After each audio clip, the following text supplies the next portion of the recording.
大家好，我是呆鹅勇闯天涯。今天要跟大家介绍纪录片《出路》。开始影片介绍之前，我们先介绍下导演陈维军，因为他拍过很多好评的纪录片，值得大家认识。他于1969年出生，是中国纪录片导演，当前任职于中国武汉电视台。从1994年开始从事纪录片创作。2004年创作了反映底层艾滋病家庭状况的纪录片《好死不如赖活着》，荣获多项国际大奖。2007年创作了讲述武汉一所小学班级选举的故事，请为我投票，并入围了2008年奥斯卡最佳纪录片。此外还有世界最大的中国餐馆、生门等高分纪录片。这部纪录片分为3条主线。第一条主线是王振祥，他是一所培训学校的老师，影片介绍了他外出招生的过程。第二条主线是高中毕业的女生王盼，讲述她在选择去上哪所大学的故事。第3条主线是万超，他是一名应届毕业生，讲述他在求职过程中的经历。今天我们会先介绍培训老师王振祥这部分。镜头一开始，王振祥就背着背包出现在汽车站，他要坐大巴去其他的城市招生。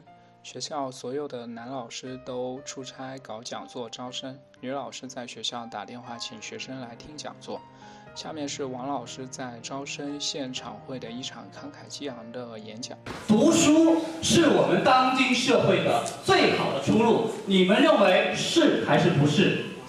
是，至少在中国那是肯定是的。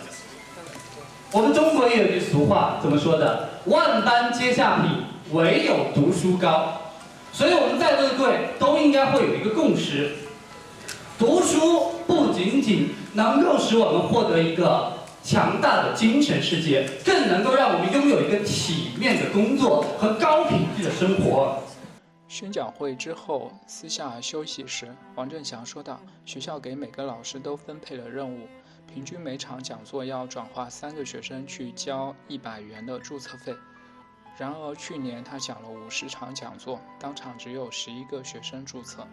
教育产业化实行多年，基本优质的资源都集中在城市，农村没有良好的教师团队。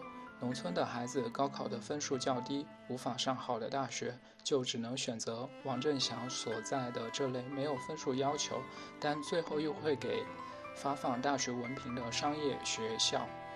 而他所在的学校实际上是一家公司，这家公司的目的是把学生弄进来，交完钱，过完4年再将学生发配走，学校根本就不以教学为目的。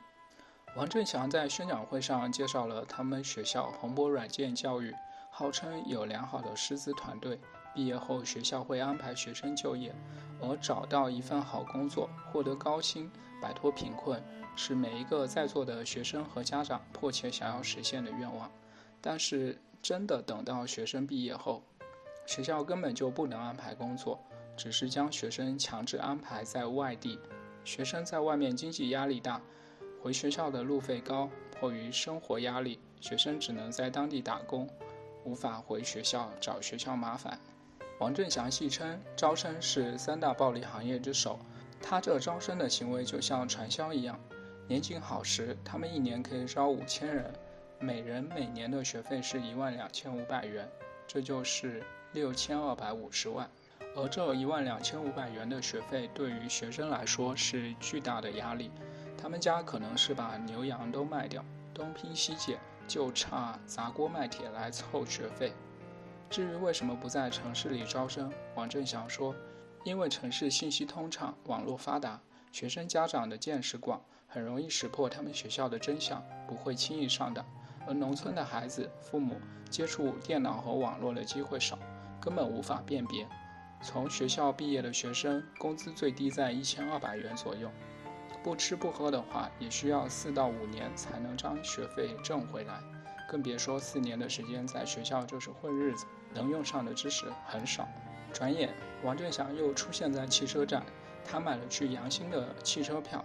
阳新是湖北黄石市的一个县城，他在阳新办完后，又赶去下一个城市。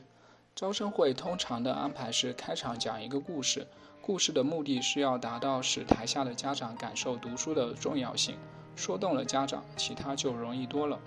他强调读书能拥有体面的工作、高品质的生活。他还展示了软件学院的阅览室、项目实验室、讨论室、报告厅等场地。其实这些图片都是从网上找的，没有一个属于他们学校。而号称的老师团队，照片中有一半是做教务工作，拉过来凑人数的。他们学校90%的老师没有教师资格证，有可能在网络公司工作过一段时间，到学校来就可以教网络安全课程。课程都是提前1天从网上随便找些材料，根本没有系统性的教学。王振祥在和朋友打电话的过程中也坦白，这份工作是伤天害理、骗人钱财的勾当。学生家里都很穷，却还要花这份冤枉钱。他在宣讲会上展示一些成功的毕业生案例，宣称年薪可达到10万元，甚至有些到微软和 IBM 等外企就业。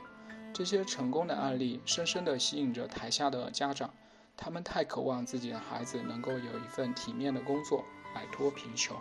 然而私下和导演聊天时，却提到这些就业明星的视频都是假的，请别人来演的。听完前面的介绍，想必大家也不会觉得奇怪了。王振祥的故事我们先说到这里。他在后续和高中女毕业生王盼还有一段交集。王盼和他妈妈去参加他的招生会，我们下回再介绍。谢谢大家。看到这里的小伙伴们、老铁们，都是对呆儿勇闯天涯的大力支持了，请帮忙点赞、关注，呆儿会持续更新各位感兴趣的内容，一次关注，永不迷路。如果对于影片内容有想法的，可以在评论区留言，呆儿看到后会答复各位。再次谢谢大家。